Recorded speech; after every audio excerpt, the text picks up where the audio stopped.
Welcome everybody back to Veil of Sound. I'm very happy to have one band here whom I did not know until roughly 2.5 years ago, but due to our friends at Eisenwald over in Gotha, I got to know them. And I have to say their last record, Destin Messianique, was already a real revelation. And now I was able to listen to the next one already.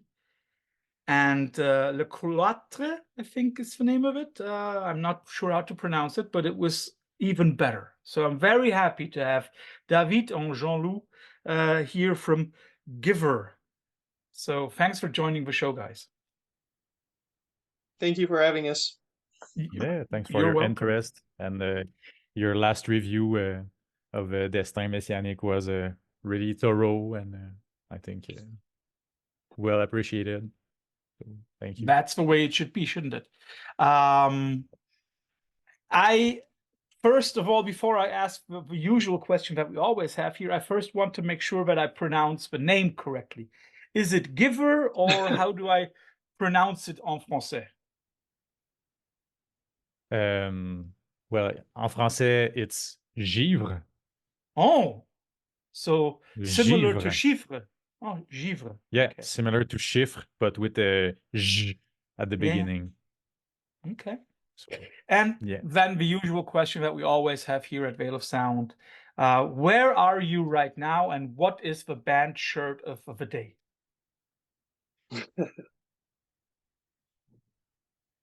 Go, Jean-Loup. Okay, yeah. I'm in the Abitibi-Témiscamingue, Rouyn Noranda. It's like a far lost place in northern Quebec. We're both from there. Actually, the band was born there many years ago. And yeah, it's a small mining region. And my shirt of the day is Spectral Wound, a super good black metal band from Montreal. Yeah. It's a really good one. Yeah, that's true. Maybe you David. heard of it, yeah. I mean, it's one of my go-to genres, so I should know that. So, David. I'm in Montreal currently, moved there 10 years ago.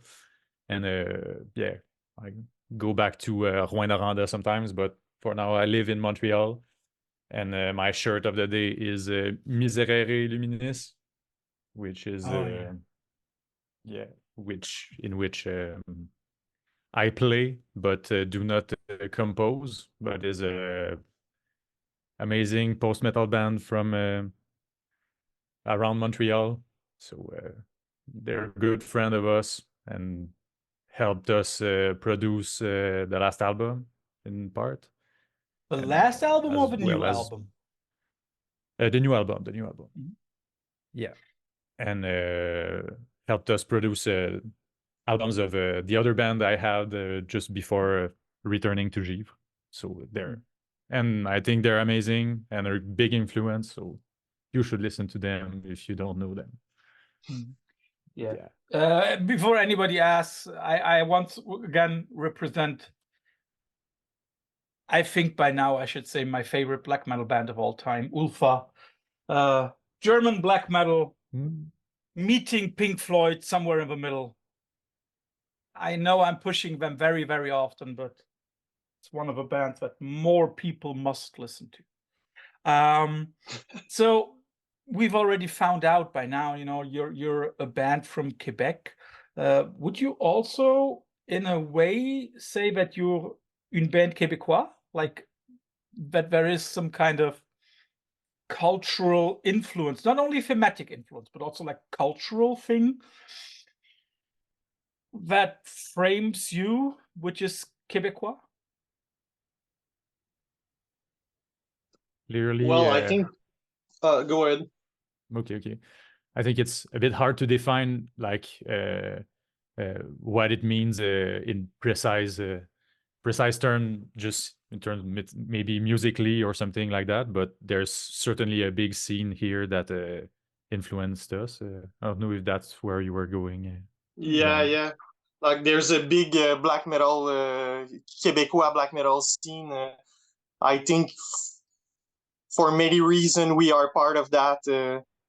just by what we were listening growing up here, and like the links David has made with the scene in Montreal, and as you said, on a more on a thematic basis, well, obviously we write in French because that's our language, and we're not really good in English, as you can say. Oh yeah, And Your English is much better than my French. Come on, oh well, thank you. for sure. But yeah, coming from here, like people don't. I don't know how much you guys in Europe knows about like French Canada and Quebec, but like we live our lives completely in French, so like that's for sure an element of that what shapes our music. But Do you think that? Did you have a? Yeah, I have like another idea that always comes to my mind when I speak with people from Quebec. I always have like not imagine, but a thought or a feeling, as if I'm talking to people who are living on an island, which is not an island. Not only because of the language, but also, I mean, of course, there are connections to the rest of Canada, clearly. But I always have the feeling as if, there are also clear cuts and clear, not borders, but clear differences between Quebecois and other Canadians. Is that just my imagination, or is there something to that? oh no, I think there's lots of differences. Like as you could tell from the music, we're really interested in history, and like just the basis. I think we'll go there furthermore in the interview, but like French Canada was the only Catholic majority on the North America. So that's, I think, culturally that has shaped us a lot too. So maybe even in the character or in the like it might be a cliche, but us in Quebec, we see like the English world a little bit like a well, like you guys in Europe might see it too. It's like a big corporation world that we don't understand really well sometimes, and there are like these kind of cultural differences too. And there are clearly rivalities, and I don't know, some anti-Quebec is thinking outside of Quebec in Canada or inside Quebec. There's harmony too, but there is clearly some tension at some point.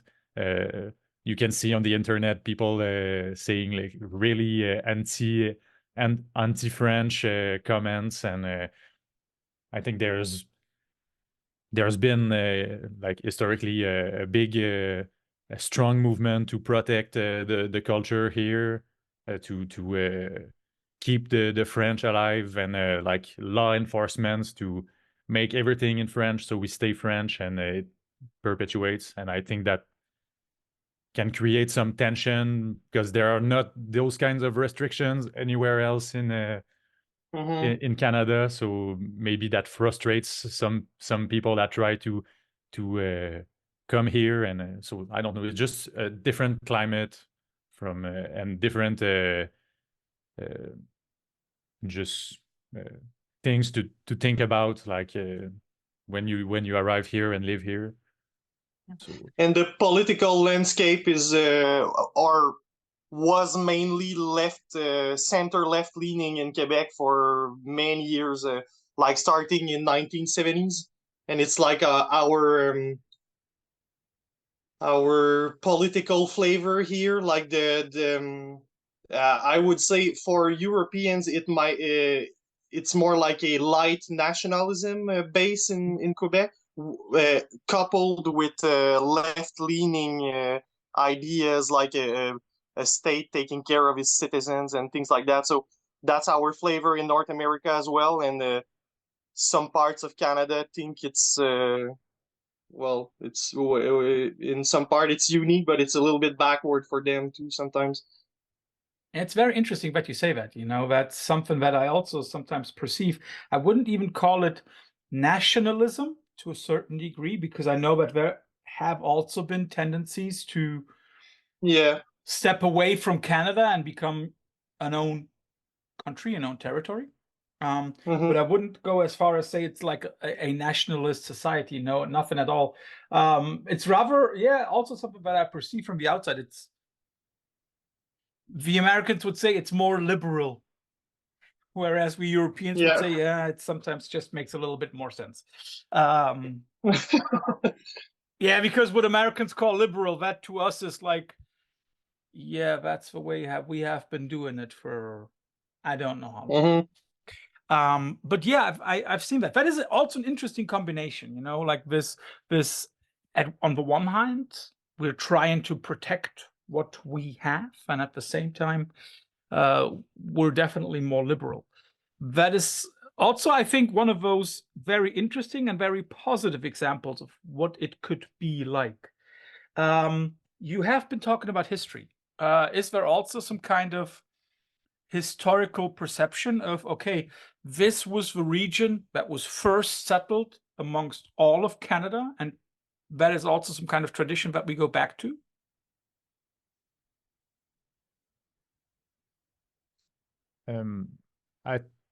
I think like you mean in our music, not only in your music, also in like the general kind of traditions, values. Oh, that it's linked to like the oldest European colony in North America. I wouldn't say it's because there has been a lot of movement, I think, to get away from the very I don't know, religious thinking that was maybe more linked to that early settling mindset. I think now, there's been a movement away from that to something more, I don't know, modern, secular. So there's no, and still it's like 400 years old. And there's certainly it's not that old. So there's not a real link to that. Maybe when you go to Quebec City or something like that, you see some like old vestige of the past. But most of the time, the architecture is really modern, and you don't have that feeling of like I don't know, history when you walk in our town where we come from. It's like it founded in the 1920s, so it's really early. It's not like I feel when been to Europe that you have a sense of history when you walk in the streets and you see like, oh, this place is old and it has there's a culture that comes with that too. We don't really have that here, unfortunately. Maybe more the like east coast of United States, maybe like there's something like that. It's more preserved in New England that it is in Quebec, that's for sure. But I think I would say the basis of our history goes back to the New France era, so the colony of New France. But the way Quebecers see themselves like a nation, that really comes from 19th century. So like the traditional French Canadian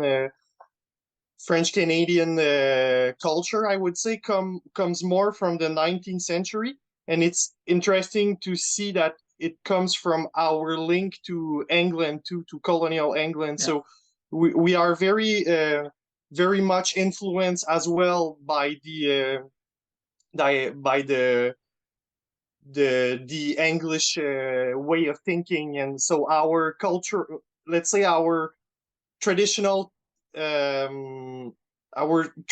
form comes from both France and England, and as well as the influence of the land itself, North America, and the first native people who lives there. I think we'll talk about that a little bit later. Yes, we have to. Yeah. First of all, it's wonderful to hear Jean-Loup talk because he is so influenced by French in his way of speaking English that he pronounces words the way that Germans would pronounce them. It's funny. Oh yeah. I love that. Yeah. When Jean-Loup says, maybe I haven't heard you say that, David, but when he says like England, he doesn't say England, he says England, which is like what we in Germany also say. That's funny. But coming back to where Givre was established, northeastern Quebec, a very rural area, as you have mentioned. Yeah. We have established that Quebec is like an island without being an island. But how different must we then imagine the life in your hometown? Because I'm very sure it's very different from Montreal, right? Well, Montreal is a big, it's a big North American city with lots of influences from the US and from the English Canada. But here in Abitibi-Témiscamingue, it's yes, it's rural. It's a lot of forest, and it's like a resource region. So it's a mining town, and it's a mining region. So like 30% of the money here comes from the mining industry. Wow. Okay. And I would say it's an original setup because there's well, the economy is really based on that. So there's not lots of like cultural institution and things like that. But it's a small regional town. It's 40,000 people here in Rouyn Noranda, where we were born. And I guess I came back here because all my people lives here, and I enjoy it, but it can be boring as well. But I see it a bit differently, maybe, because you say like Quebec is like an island in the sea of English or something like that, but the territory is very big, and like close to Montreal and Quebec City, the cities are and the towns are close to each other, but when you venture a bit further north, there's like really big gaps when there is absolutely nothing, and that's something about Rouyn is that there's about a 6-7 hour drive of almost nothing before you arrive to Rouyn, so it's very isolated, and I think that caused Rouyn is the biggest town in that particular area. So I think that caused a bit of effervescence culturally, and like, for example, that there is a metal scene in Rouyn. There have been we seen when we were teenagers a lot of bands form in a different variety of metal genre, from death metal, more hardcore, more black metal, brutal, like a big variety. And the organizer were really like proud of the town and trying to make it really active. So they brought really big bands like Vader, Behemoth,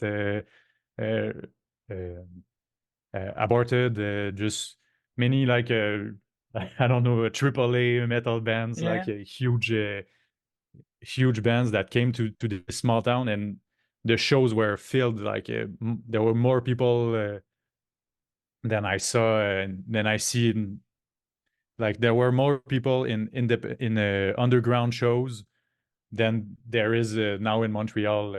Like maybe when we do a show here, it's like maximum 150 people, and in Rouyn almost always there were 200, 300 people at the shows. So I don't know, maybe it's isolated, it's a small town, isolated, but the community is still alive, and maybe a bit less today on the metal scene, but there's some things happening and they want to keep it alive. So that's interesting.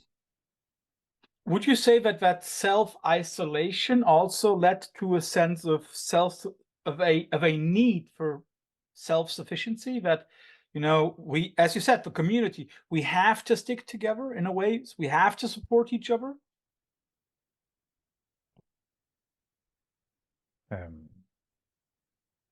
Sure, and I think that's even more true for the smaller towns where you see a community get together even closer than you see in Rouyn. Like Rouyn is a really small scale Montreal, I'd say. But if you go like in the more rural place where there's only forest, like I don't know, Lamotte. There's a I know like there's a community there where that's for sure brings people a bit more together.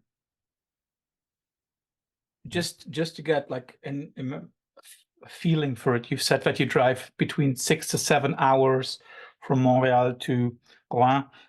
Is that is that from town to town, or is that really like, how should I say? You've mentioned there is basically nothing. So is that a 6 to 7 hour drive between two towns or between these two particular towns? Or is it, yeah, between these two? But there's like a forest there's like a gap of 3 hours of pure forest. It's like a preserved park area. So that really like squeeze us in the north, isolated, because that forest patch is there's nothing in there. David, you mentioned that so particularly, and you pointed that out so clearly. Is that also in a way? I used that idea of an island, but maybe that's wrong, because, you know, when you look at Quebec as being isolated, a little isolated from the rest, is it? I think what you tried to say is that Quebec is not one unified area, because then there are again many different ones. Yeah. Okay. Yeah, because the territory is just so big, and the landscape changes also if you go from a region to another. Like we don't have access to the sea in Rouyn. There's just forest and some lakes and no mountains. Like the landscape is completely almost completely flat. And if you go more on the east side or something like that, the landscape changes and the culture is centered around other things. There's no mines, and so yeah, just clearly a different. The accent varies also. Like people speak differently from a region to another. So now that we have established some kind of feeling for Quebec as an area or as a multitude of areas, you've also mentioned it. There is one thing that unites all of them, and that is Catholicism. We have already mentioned the name of a new record. I hope I pronounce it correctly. Le Cloitre. The one before that is Messianique. So Catholicism plays a role in your music. Before we come to the new record, would you say that you yourself consider yourself Christians, or is that just part of your upbringing? I can only speak personally, but yep. I ask myself quite often that question. I don't think I'm Christian, because I would have to be I would have to practice on a regular basis, things like that. But I'd say it's more of an intellectual interest. Like I'm working as a I wouldn't say historian, because I don't have the title, but I'm working as a freelance searcher in history in my region for a museum and things like that. And I think one of my main aim is trying to see what we forgot about that past and what we're trying to hide ourselves from that past. So I think it's a misconception of, well, I can only talk for Quebec, but like in the 1960s in Quebec, there was like a big cultural movement that pushed the Catholicism aside, and I think for the best mainly. But now we're like in this weird cultural setup that we're trying to like to cherry pick things from our past, but uh, keeping in the shadow that all these things are coherent together because we were Catholic. We were such a Catholic people. So I think for understanding our past and our present culture, we need to look that straight in the eyes and say what was good and what was bad about it. It's not about saying it was wonderful and things like that. Yeah. It's just considering that it's the roots of maybe our whole culture. That's I would say like the angle that we took with the three previous albums. Would you say that one Yeah. cannot understand Quebec and also your region where you come from? That one cannot understand it completely without understanding a kind of Catholic history of a region? I would say so. Yeah, I would say so. And just to touch a little bit on the history of our region, before the mining boom, it was entirely traveled by nomadic people, First Nations, and the first contact with them was really for the missionaries, like the Catholic missionaries that went in the forest to civilize them and to bring them the lights of Christianity, all that bullshit. But that really shaped our like we said together. Like there are small regional identities in Quebec. Like when you go elsewhere than like the St. Lawrence Strip in the south. Yeah. When you go upper north, all these regions are still very impregnated by the native culture. Like the natives still lives together with us or in their particular community, and I think that's something important to keep in mind, that like it's the, how would you say, it's like the we met in the middle of the wood 2 centuries ago, and now we created this weird in between society up north. But like their culture has a very important it still has a very important Impact? impact, and it still lives well. David, would you consider yourself Christian or Catholic? I'm on the same page as Jean-Loup, a little bit less informed by history. But like I was born baptized, but not in a very religious family or nothing like that, and always saw that thing, that religion, as something that was part of the landscape, but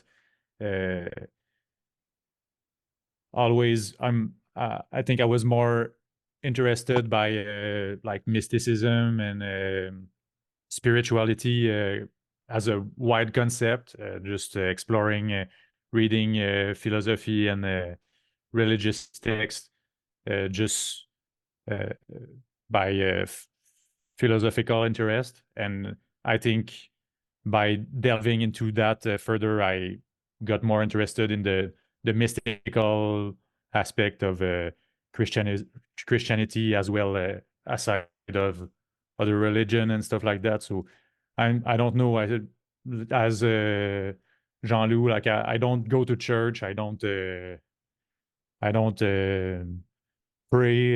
It's just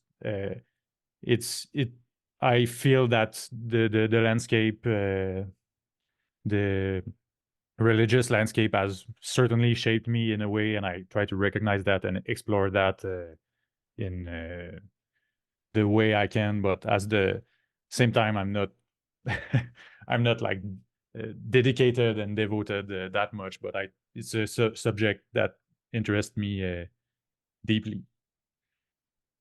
That's what I So, can say. again, I hope I pronounced it at least a little correctly. Le Cloitre, the cloisters. For Yes. everybody Yes. who's not, what is it? Is my pronunciation correct, or is it totally Yes, off? Yeah. Okay.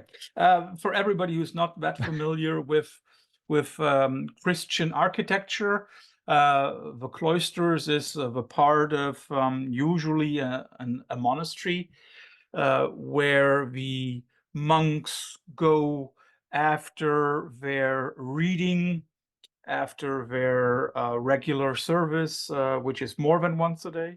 And they use the cloisters to walk around a square. And usually the cloisters is also a roofed one.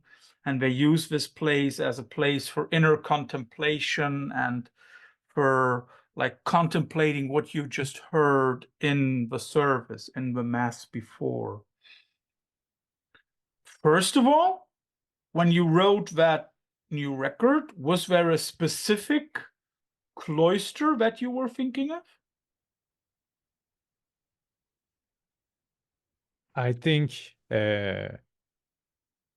the idea came that the idea was to explore the lives and literary production of like various women in the church. So the title, maybe Jean-Louis, you can elaborate on that, but the title came as like all these women that lived in different times.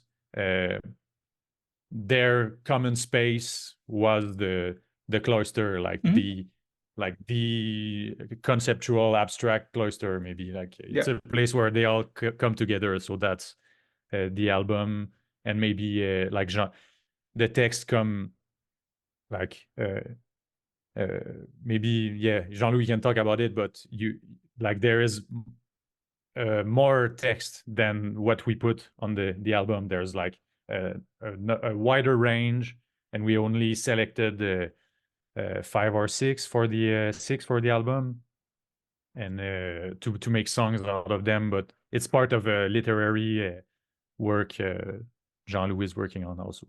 So. Mm-hmm.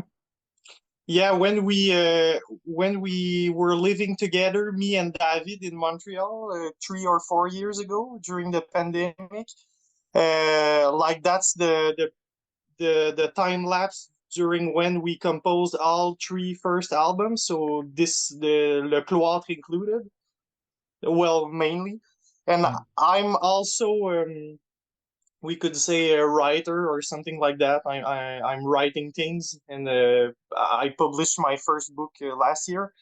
But at that time, I was working on historical poetry, I could say, and the concept was I called this corpus Le Cloitre as well, and it's just like a series of portraits that shows Catholic women, historical figures of Catholicism, and all of them mystic women, and mainly like my interest is in these Catholic saint women, like a martyr and all those sort of things, and like in the 17th century there was a era in Catholicism in which like the people really strived about the self-inflicted pain, and that was like the main obsession of Catholicism at this period. And I'm choosing like forgotten figures of this century and past that, and I'm writing poems about them. So I have like a book that if an editor is interested in publishing it, I'm looking now. I'm not actively searching to publish it, but I might someday publish these poems about these saint women. So yeah, the album is a part of these texts. So That's then, that sounds very weird, I know, but no. It's just it's the one of most my hype subject. It's it sounds as if then the place is like a fictional get together, like Boccaccio's di Camerone, you know, like yeah. it's a place where then those stories are told. Yeah, I like that. I like that. Mhm. So then you said you have more poems about those holy women. I'm Yeah. thinking whether they were all nuns. I'm not sure, but were they all nuns, Jean-Loup, or is there also Yeah, somebody? but well, not all. The sixth woman we chose, I think they were all nuns, if I'm not mistaken myself. Yeah. And you've also said it, you know, there is a wide range of historical periods. You even go back to Hildegard von Bingen, Hildegard of Bingen, who is one of those mystical figures in German female Catholic history, also because she was leading her own monastery, and at the same time she was also dealing with mysticism and with healing and all of that. Why did you choose those 6 for the book? Or not for the book, for the record, sorry. Yeah. Well, I would say David like had a look on the whole thing, and we chose together. But I think we had like the selection was made based on the idea that these texts could do like I don't know, badass songs, and like the themes in these poem were more like violent and more dark, and that's why we chose them. I bet. It's in surface, I think so, and I think Yeah. there's also the idea musically was to explore different genres and like do kind of style exercise in like that were matching a little bit on the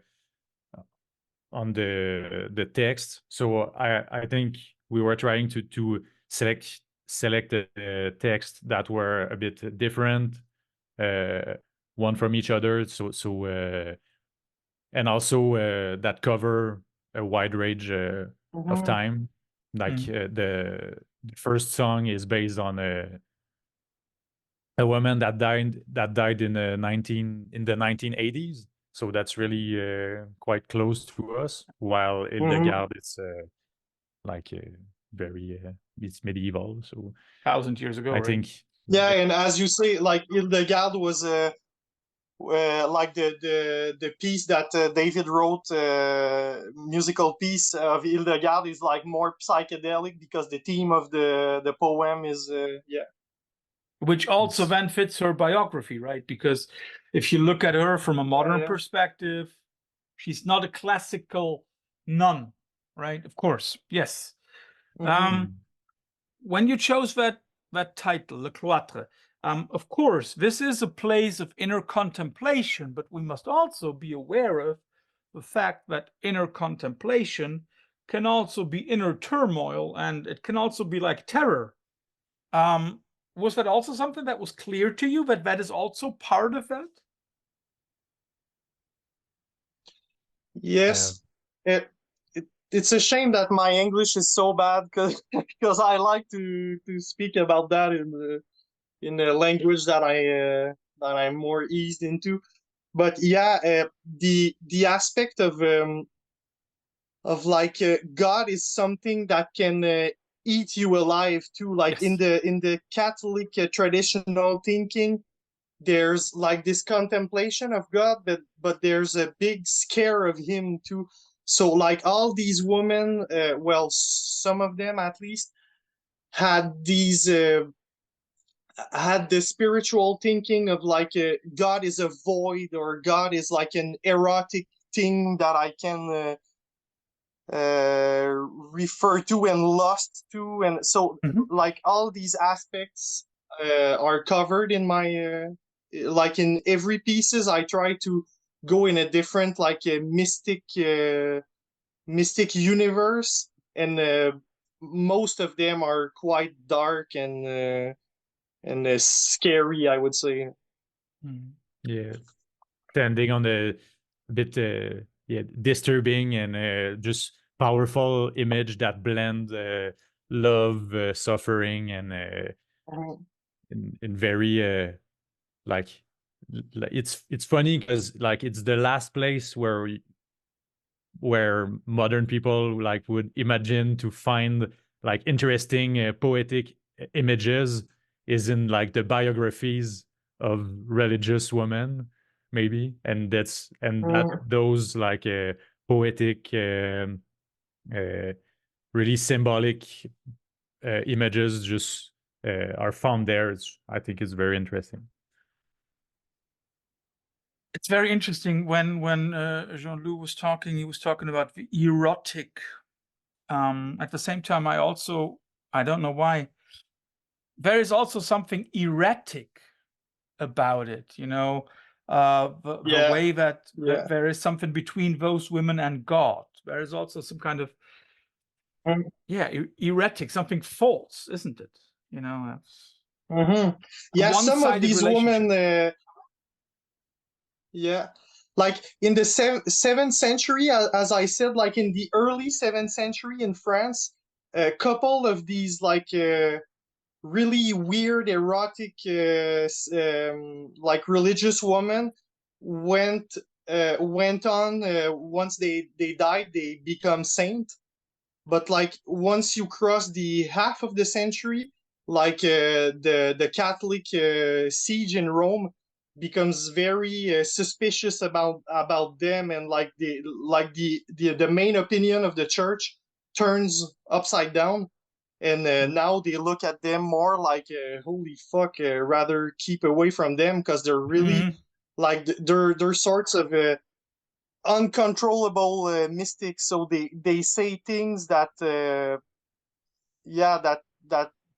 are really disturbing for mans of church.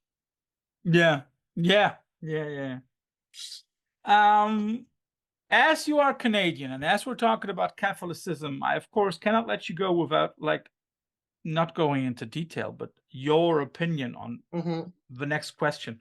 We are living in a time when more and more things come to light about the decades and centuries of Catholic institutionalized abuse of children in the Canadian residential school system. For everybody outside of Canada and who might not know what that is, we're talking about schools that were initiated by church and by state, if I remember correctly, to bring the light of Catholicism to the Indigenous children of Canada. That means children were being taken away from their families. They were maltreated, neglected, malnurtured, sometimes beaten. And over the last couple of years, there have been discoveries of not tens, not hundreds, but thousands of unmarked graves, either on the grounds of those residential schools or near to them, sometimes in Catholic cemeteries, sometimes outside. I think the highest number that I've read about was co-assassination in Saskatchewan, where we're talking about more than 750 unmarked graves. Now, my question, during such a time when those revelations come to light, do you think it is becoming more difficult to remain a practicing, believing Catholic?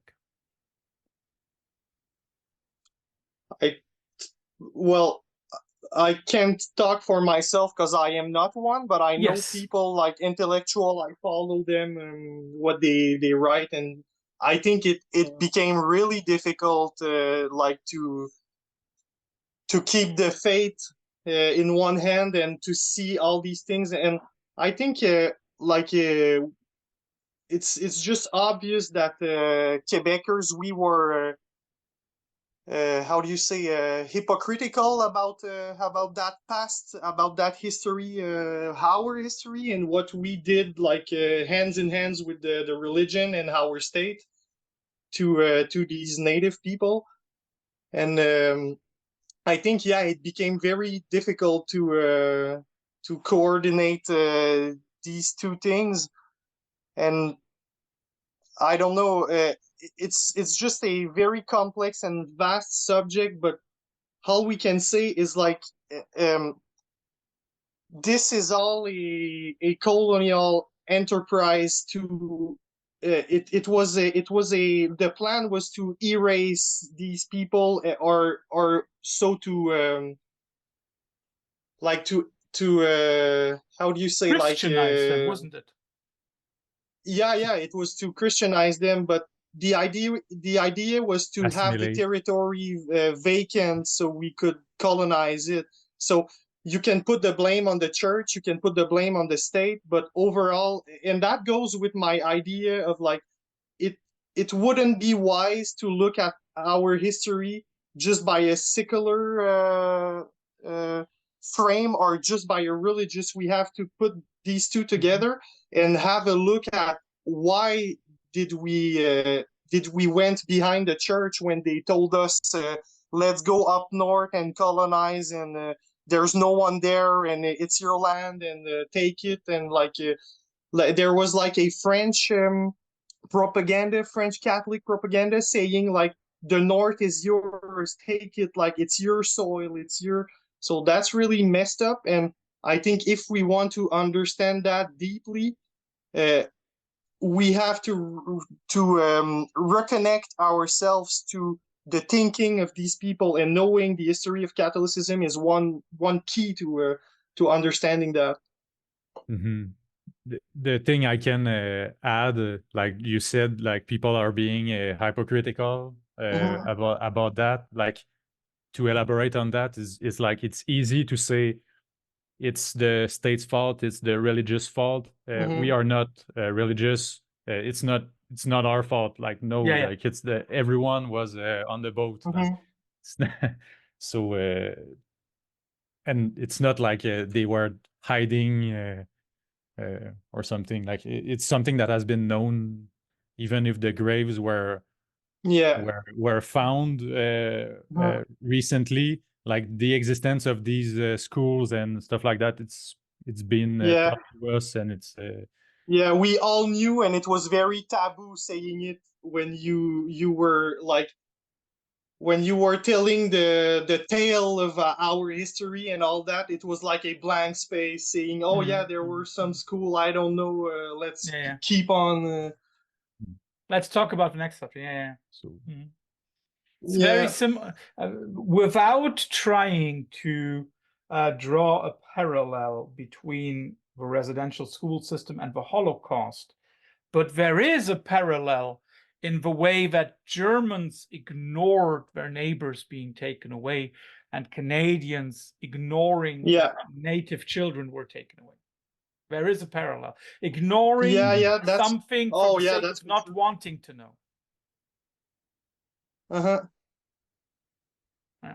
And I think there are many parallels too in the like in the this how would you say, like there's a deliberate attempt of like erasing or swallowing another culture so that you can live in peace with yourself. Like you still have the guilt when you see eye to eyes with the neighbor, you're like, oh fuck, what am I doing to them?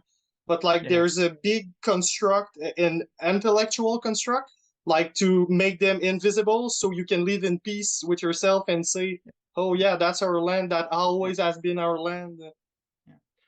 I would add pseudo-intellectual action that is going on. There is for you, for me, there is a very, very good book by a German historian who researched the way that Germans tried to, well, get this out of their head, what they were doing to their neighbors.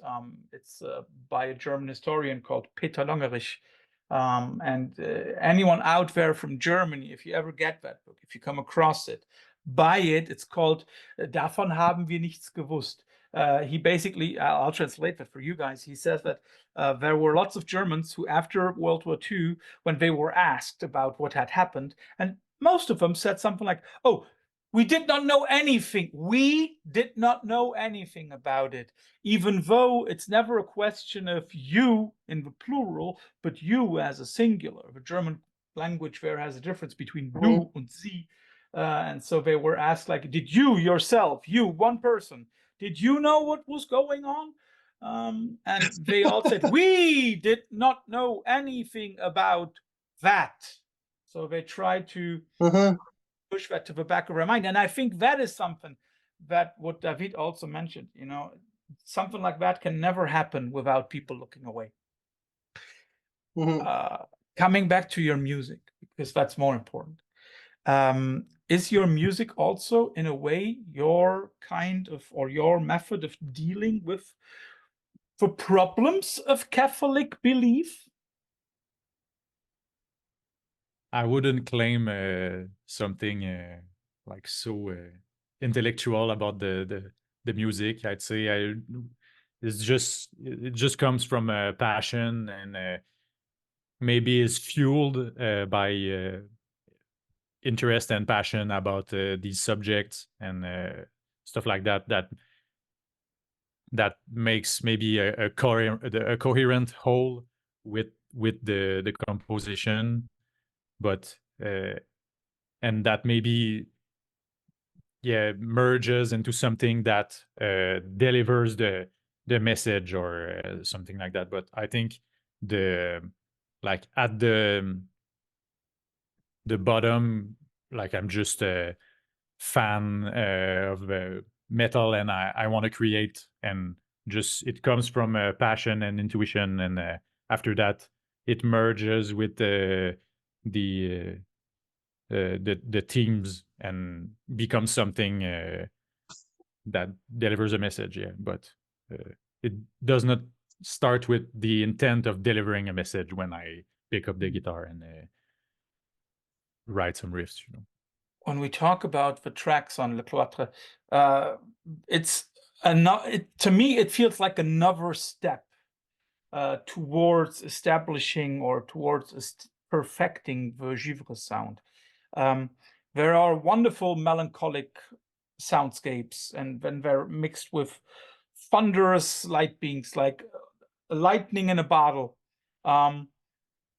Is that something where you say, like, okay, now we are closer to what is the Givre sound? Like we're coming a step closer to our, with every album, we're coming a step closer to our musical vision, David? There's, maybe I can talk a bit about like the progression of the evolution of my approach to, I don't know, metal music. Oh, it's so interesting. He already released Rouyn. That's a good band. He knows name. all of that.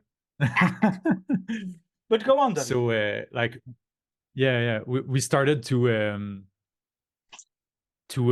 make music together when we were 16, and we started the Givre band at that time, and it was like really primitive black metal, 16-year-old basic stuff.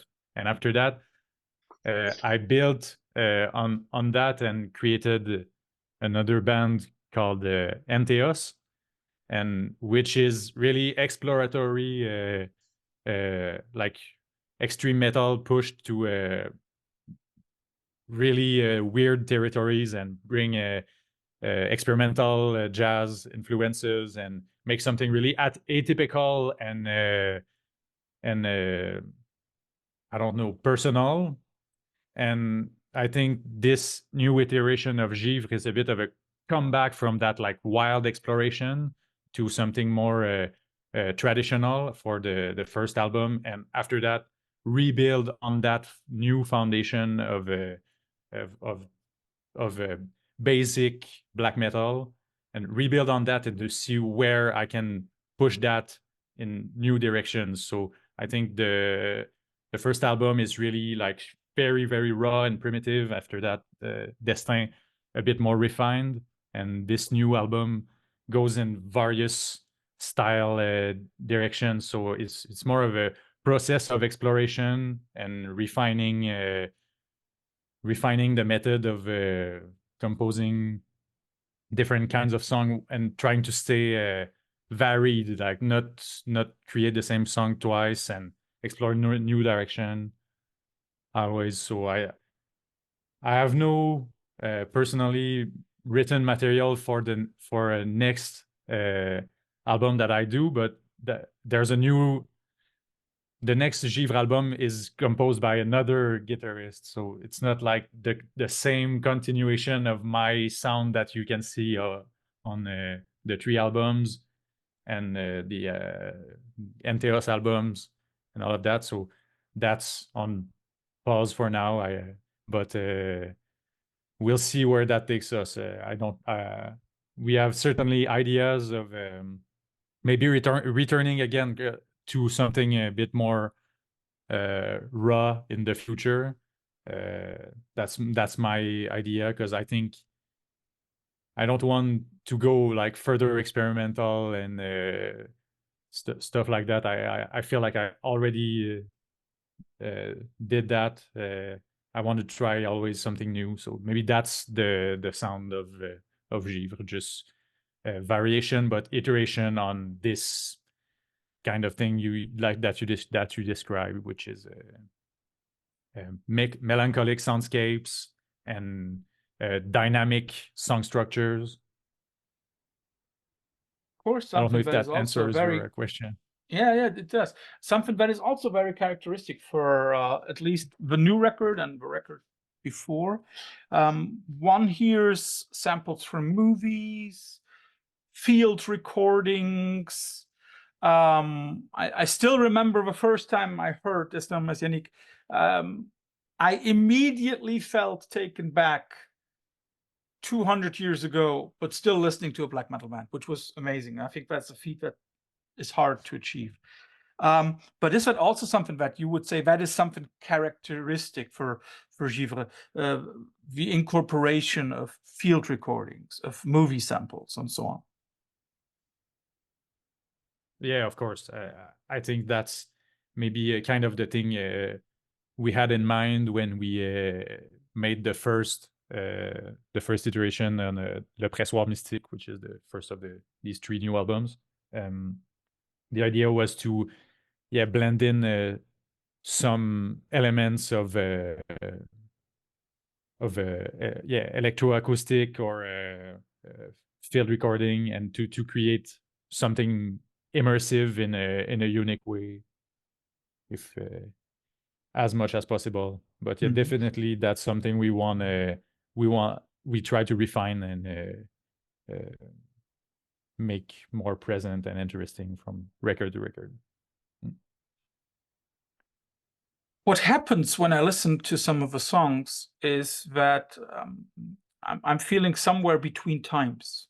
On the one hand, it's clear it's a 21st century band, a good production.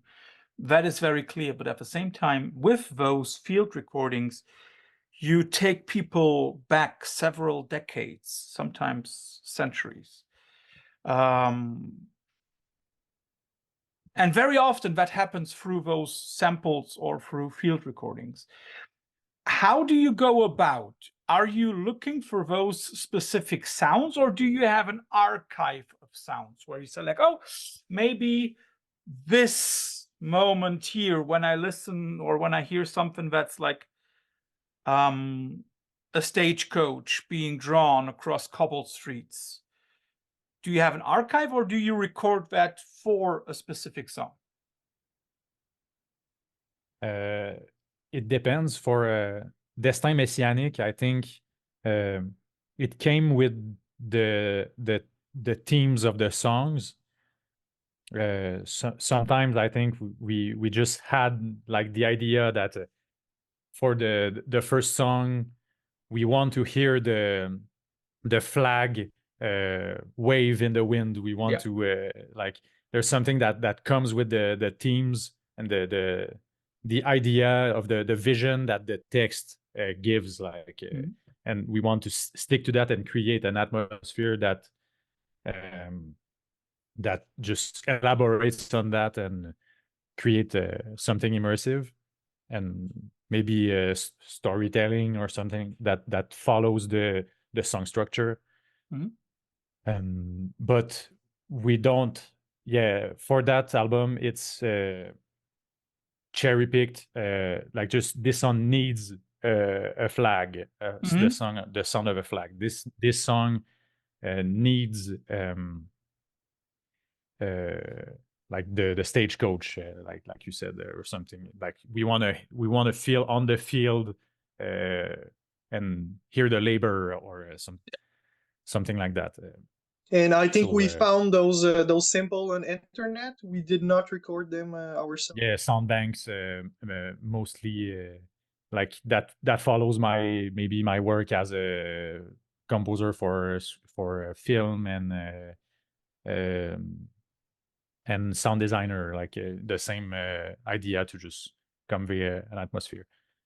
And for this new album, we had this movie, this like one specific movie about nuns, and we just, I think Jean-Loup watched through the movie and found some specific phrases that fit the whole thematic, and that was something just that was added to create a sense of cohesion throughout the album. But it's less centered, it's less I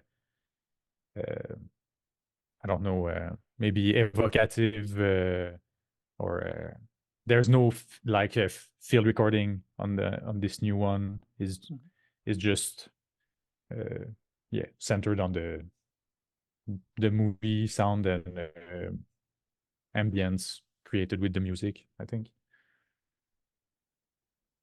I would just add, me and David we're also working together sometimes for museum, like creating like oral history pieces for museums. So like we take archives from an old man telling how he built our city, and so I think that goes in the same universe. Like we're used to work together and used to work with like old voices and like well, for my part, that goes with the idea of putting as much as history that is possible in a song too. Would you feel misunderstood if I said that when I listen to Givre, especially to the new record, I sometimes feel as if I'm in a black and white movie? Well, that's good. That's good. Yeah, I think that's good because the movie itself is in black and white, and I also I think my vision for the album was for it to feel like very like claustrophobic, to feel like and I think the production maybe echoes that, like it's very compressed, very brick wall from time to time, but the production is very like not that harsh, because I think the production is good, but it's very like compressed and stacked and aggressive, way more than the Destin Messianic, which was a lot more dynamic. I think that conveys more a sense of space, landscape, and stuff like that, while this new one is Of course, another reason for me feeling as if I'm in a black and white movie is also the cover of the record. The cover itself is in contrast to the one before. This is a black and white cover. You see somebody holding a cross, or carrying a cross. And of course, the idiomatic use would be that that person is bearing a cross connected to all the pain and all the problems connected to that specific action. Did you already, from the cover itself, want to bring people into this Christian into this problematic Christian belief system? The photo in itself, I think, is very fascinating. Maybe like it's hard when you don't know what's maybe it's hard like to put a description under on the album and say this is a photo of Pierrette but like Jean-Loup, maybe you can explain the history of the girl, and like with this in mind, like it conveys a lot of meaning. But well, with my work, I'm collecting a lot of old photos from our region, from Rouyn region and the mining region. And this photo in particular, I always liked it because it's one of the only photos that exists from this little girl. She was called Pierrette Eisenwald. So she's a girl from like... Don't make me try to repeat that name. Please. No, Pierrette Eisenwald. It's a very French-Canadian rural name. And she was quite a weird little girl. Like at age 11 or 12, I think she went in a wood near like a mining town, near the town we grew up in. And she saw like a water source flowing, and she said she... Saint François d'Assise, how do you say that? Saint Francis. Saint Francis? Like Saint Francis. She saw Saint Francis appearing to her. Well, this has a symbolic meaning in some ways, because Saint Francis is like the patron of wildlife and animals and things like that. Mm-hmm. In such a like, our region is like an ecological nightmare from the mining, so this has this symbol in it. And like, she went completely crazy, and people came from all parts of Quebec and even North America to see her having these mystical moments, saying she was talking with Saint Francis. And that did like a little scandal in the region. And once the Second World War passed and she grew up being a woman, she had like all sorts of mental issues.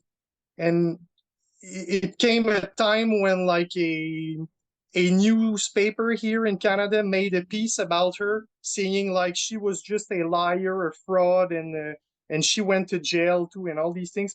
So I thought, first of all, the photo was very telling. Like, it's miserable, it's dark. She's all little, and she's carrying a way too much big cross for her. But all that crazy background with that, like, that's something that interests me a lot. The the edge of what is a mystical experience and what is a mental disorder experience. So she's like right at the line of it. Yeah, she's walking the razor's edge. Yes, of course. Last question, and I bet I would like to stick also with that picture a little bit, because of course, as you said, she's carrying a cross that is way too big for her. It must have been really painful to do that. And in a way, when you also reveal the background, it seems to be for your region a very iconic picture. Is that another moment where you say, okay, there is something about Catholicism which combines pain and a spiritual ascent? You know, Jesus died on a cross, she carries the cross, all that pain that is connected to Catholicism, leading somewhere to a better life. Is that something that, at least for me, embodies the perfect moment for black metal? And I would like your opinion on that. I think black metal and Catholicism work perfectly because musically it fits very well, and also thematically. Would you say that that is like one of the best combinations for black metal and Catholicism? Strangely enough, certainly, and I think, well, like the founders of black metal are all centered around religious imagery, and even if it's like supposed to be, I don't know, blasphematory or something like that, it's still talking about it, and it's it's just part of the universe. Maybe people want to deny it, but it just keeps the spirit alive, I think. I don't know. Do you have something, an idea about that? Well, I'm just thinking when we were doing the first album together, when we were living together, we had that joke saying like, what in the end, what's more grim, like the cross reversed or the cross in the actual sense of it? Like, there's so much weird and twisted components to traditional Catholicism that's our idea too. Like, there's nothing more black metal than like an old school 19th century priest going in the wood kayaking, and like we had that feeling that this imagery would fit perfectly with a grim black metal universe. Mm-hmm. And yeah, like I found it sometime a little bit gimmicky and embarrassing, like seeing this. I don't know. I think it's even darker, like taking the thing for what it is, than making this satanic.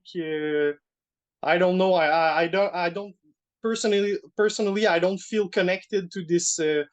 I think it's a little bit artificial. The satanic, the the satanic satanic imagery, and like you said, the reverse cross, the dead animals, the like, it's still something that's really actual in black metal, but in, maybe, I think our opinion is overdone in a way that it doesn't seem to impress anymore, or conveys meaning. It's just like the repetition of the same imagery over and over and over, of this kind of blasphematory and shocking things. But it's so much, when you listen, you've been listening to black metal for years, like you see it so much, it's just plain, and the norm, like it's just every, like the basic black metal thing is this satanic thing, I in my opinion, from what I see. And isn't it the way that sometimes that's just too easy to go that satanic route without looking at the real problems in church? One last question, because that just came to my mind before we go to the quickfire round. I know that you've also been working with hagiographies in order to find out more about these women for the songs. How do you then feel? I mean, like, dealing with a hagiography is always problematic because, of course, that person is always idolized. It's always too good to be true, you know. But how do you then feel about nowadays already books and studies on people like Euronymous or Quorthon or other important black metal figures?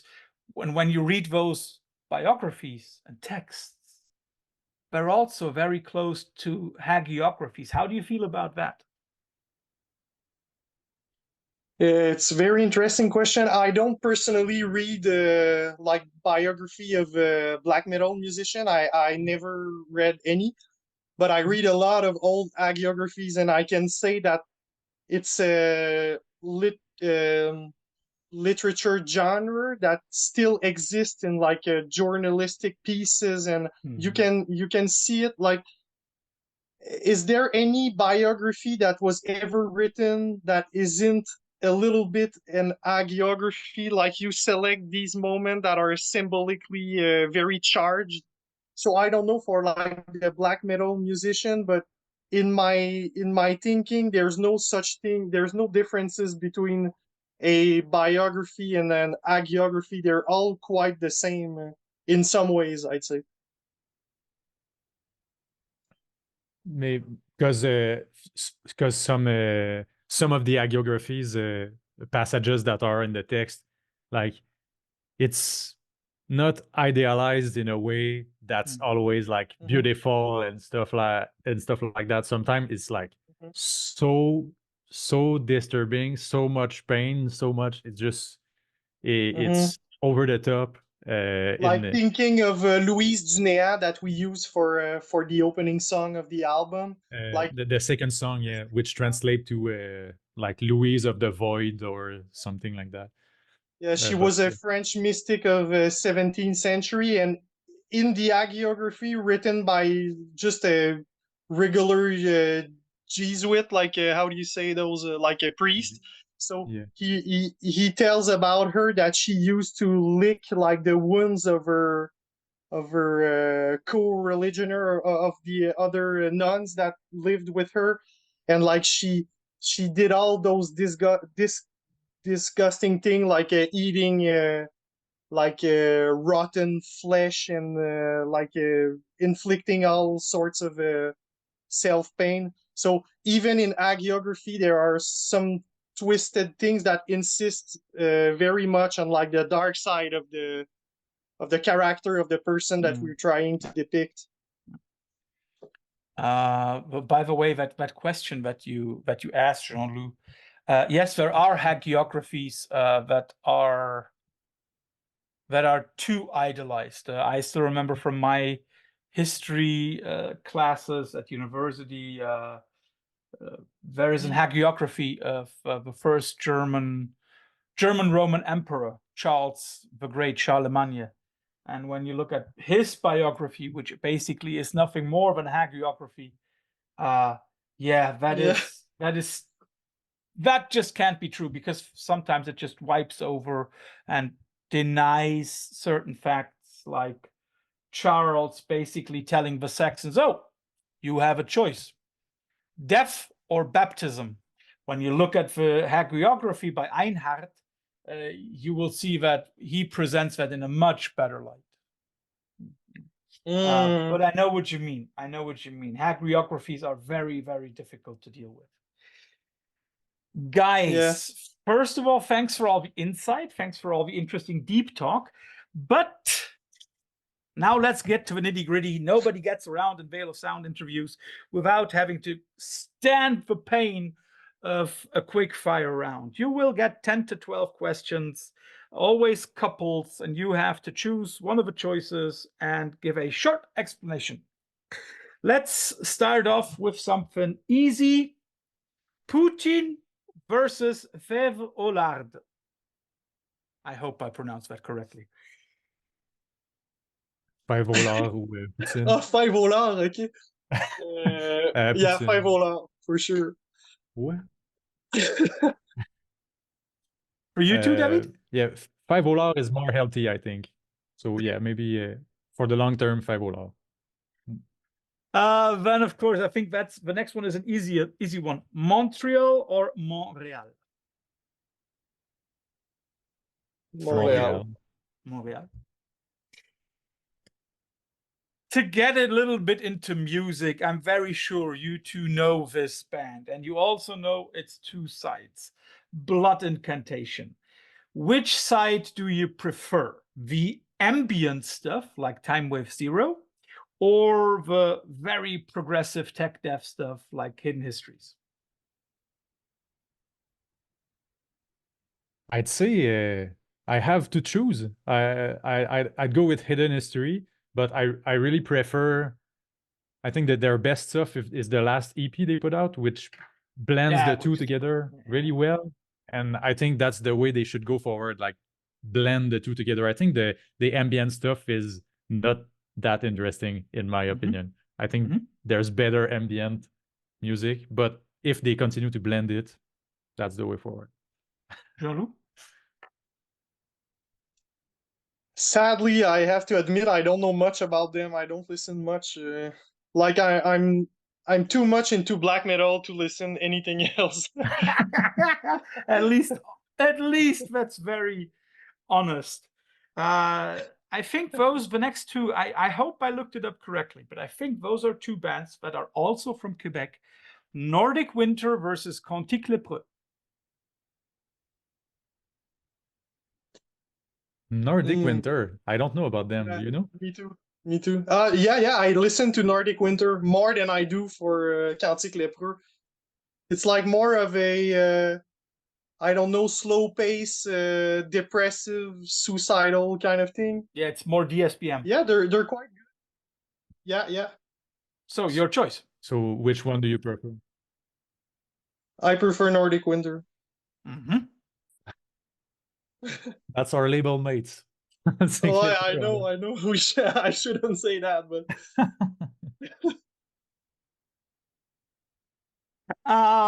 let's talk about Belgian black metal mixed with a lot of other stuff.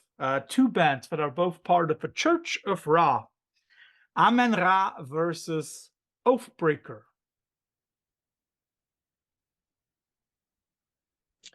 for me it's Amen Ra. The other one I don't know about it, but Amen Ra I've listened to a lot of it. Yes, and they're like they also have like a weird religious imagery. It's Yeah. pretty interesting. Yeah, I their don't own know where they Church stand of on that. Ra. Yeah, okay, Church of Ra. Yeah, they have like their own congregation, so to speak, and in that collective there are also other bands like Oathbreaker and other bands. Some not only from Belgium, but also, for example, from France. So yes, David, your choice. Also, Amen Ra. Unfortunately, just to be part of the club, maybe, but I have no like hard opinion on both of these bands. Unfortunately, I listened to a few songs, but I'm not like deeply invested in any of them. You both spoke about your love for music and movies. So I'll give you two somewhat religious-based, I would say horror movies. The Nun versus The Passion of Christ. Passion of Christ. Passion of Christ.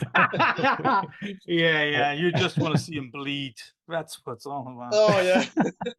Just the Nun is not my kind. Like the popcorn horror.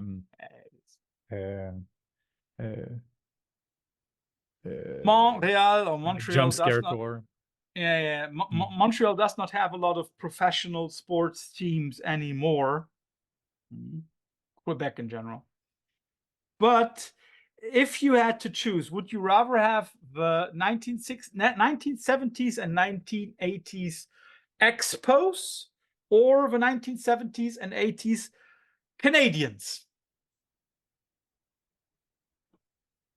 Wow, we're not into sports so much, but the 1970, well, the Canadian were I know they were like a great team, so I bet we rather go with them and have the glory of the past than I don't know if Expo was a good team. I don't know anything about baseball. Are they renowned? Like, do they have any? Well, the Expos are now, if I remember correctly, the Expos are now the Washington Nationals. Yeah, but at the time, were they like a big thing? Well, if I remember correctly, they made the playoffs a few times, but never got the big thing. They had the problems that there were other teams much better, the Yankees, the Dodgers. So that was a problem for the Expos. So let's ditch them. Go with them. Let's stick to the Quebecois thing a little bit, but moving into another genre. And I know Jean-Loup will already have problems because it's not black metal.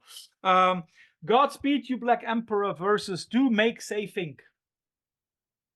Godspeed. Yeah, Jean-Loup? big fan. Jean-Loup. I'd say Godspeed. It's the only one I've ever listened to, but okay. Two French black metal bands, although definitely adjacent to black metal. Not black metal, death metal. So it's like blackened death, or however you want to call that. Bloed aus Nord versus Deathspell Omega. I'd go with Bloed aus Nord. Yeah. Ah ouais. And David, Deathspell. Oh, you're more Deathspell. Huh? Okay. One more movie couple, and I chose Black and White, and I also chose two movies that are iconographic in the way that they compose pictures. One is old, Psycho, and the other is pretty new, The Lighthouse. Which one do you like more? Just liking, not, which one is more important or stuff like that, but just which one do you like more? I think Lighthouse really struck me, while actually Psycho, I just studied it, and I have a more cold observation of it, while the music is genius. I think The Lighthouse really struck me in the modern landscape. That's big impact. Yeah, it's a real. Also the frame itself, right? This square frame picture. It's a really good movie. Jean-Loup, your choice. It's a shame to say, but I don't listen to movie so much. I'm not sure I've seen even Psycho. So black metal only in books. Yeah, he does. Yeah, he doesn't have any time. I've reason the archive, or he's listening to black metal. But one has to say, that's at least very, very clear. Last one, and those are label mates of you from Holland, from the Netherlands. I'm glad I don't have to choose because I couldn't, but I'll give you Flüsteraars versus Iskander. Flüsteraars for me. Yeah, I've listened to their two last record. It's really good, like a punk fucked up vibe. I like it a lot. I'd go with them too. Okay. Cool. Yeah, Flüsteraars for me too. So as soon as I see my friend Omar from Iskander, I will tell them, oh, don't go on tour with those Canadians. They ditched you for Flüsteraars. Guys, thanks for all your time. Thanks for the insight into the record and also into, your region, where you come from, because I have to admit, I don't know too much about Quebec itself. I probably know more about Quebec black metal than about the state itself. So thanks for that. Of course, also thanks for the great new record, Le Cloitre. Everybody, it will be out at the end of March on Eisenwald. You can already listen to the first single, if I remember correctly. It's only one single right now. Yeah. Which gives you a very good idea of what the record will be like. And I can already say it will be hard for it would be surprising for me if there are 10 more records that I like more this year, which would kick you out of the top 10 for my album of the year list.